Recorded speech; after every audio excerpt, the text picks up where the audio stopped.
জলপাইগুড়ি শিয়ালদাহর নতুন হামসফর এক্সপ্রেসের সূচনা, খুশির হাওয়া তিস্তা পারে। দীর্ঘ প্রতীক্ষার অবসান ঘটিয়ে অবশেষে যাত্রা শুরু করলো জলপাইগুড়ি রোড থেকে শিয়ালদাহ পর্যন্ত নতুন হামসফর এক্সপ্রেস। শনিবার দুপুরে জলপাইগুড়ি রোড স্টেশন থেকে এই ট্রেনের আনুষ্ঠানিক শুভ সূচনা হয়, যা তিস্তা পাড়ের মানুষের মধ্যে ব্যাপক উৎসাহের সৃষ্টি করেছে। 21 কোচের এই নতুন হামসফর এক্সপ্রেসে রয়েছে 16টি এসি কোচ এবং 2টি স্লিপার কোচ, যা যাত্রীদের আরামদায়ক ভ্রমণের অভিজ্ঞতা দেবে। সপ্তাহে একদিন এই ট্রেন চলাচল করবে। প্রতি শুক্রবার রাত 11:40 শিয়ালদাহ থেকে ট্রেনটি রওনা হবে। শনিবার সকাল 12টায় এটি জলপাইগুড়ি রোড স্টেশনে পৌঁছাবে। শনিবার রাত 8:30 জলপাইগুড়ি রোড স্টেশন থেকে ছেড়ে রবিবার সকাল 8টায় শিয়ালদাহ পৌঁছাবে।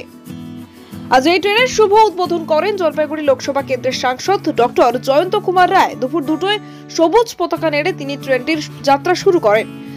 উদ্বোধনের পর সাংসদ জয়ন্ত রায় প্রথম দিনের যাত্রীদের সঙ্গে কুশল বিনিময় করেন এবং তাদের মতামত শোনেন। অনুষ্ঠানে ডিআরএম অমরজিৎ গৌতম সহ অন্যান্য রেল আধিকারিকরা উপস্থিত ছিলেন। এই নতুন ট্রেন পরিষেবা চালু হওয়ায় জলপাইগুড়ি এবং শিয়ালদাহের মধ্যে যোগাযোগ আরও সহজ হলো, যা এলাকার অর্থনৈতিক এবং সামাজিক উন্নয়নের সহায়ক হবে বলে আশা করা হচ্ছে। জলপাইগুড়ি থেকে ঋত্বিক দাসের সাথে আতিকুল সর্দারের রিপোর্ট, ডিএন নিউজ বাংলা। কাল যাওয়ার কথা ছিল, কিন্তু আমি ট্রেনে টিকিট পাইনি জন্য আমি এটাতে করেছি।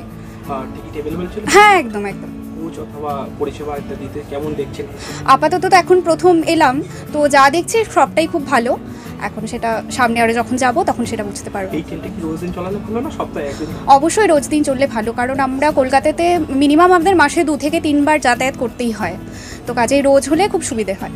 কেন এটা তো সপ্তাহে চলার একটা কথা রয়েছে, শনিবার অথবা শুক্রবার, তাই রোজ হলে ভালো। রোজ হলে ভালো। টিকিট अवेलेबल ছিল? হ্যাঁ। টিকিটের দাম অথবা ইত্যাদি পরিষেবা একদম ঠিক আছে। একদম। কি নাম আপনার? শ্রেতা দে, কোথা থেকে এসেছেন? ময়নাগুড়িতে বাড়ি আমার। देखिए, जब भी कोई ट्रेन चलती है डिमांड पर, वो शुरुआत में उसकी फ्रिक्वेंसी कम होती है। 1 दिन 2 दिन वीक में 3 दिन इस हिसाब से होती है, और जैसे जैसे लोग उसको यूज़ करना शुरू करते हैं, डिमांड बढ़ती है तो उसकी फ्रिक्वेंसी बढ़ती है। और ये भी काफ़ी डिमांड है यहाँ की, और हमें लगता है कि आने वाले समय में इसकी फ्रिक्वेंसी बढ़ेगी। सर कब से परमानेंटली चलेगी? नहीं, तो परमानेंट है। आज है, अगले सैटरडे को फिर चलेगी।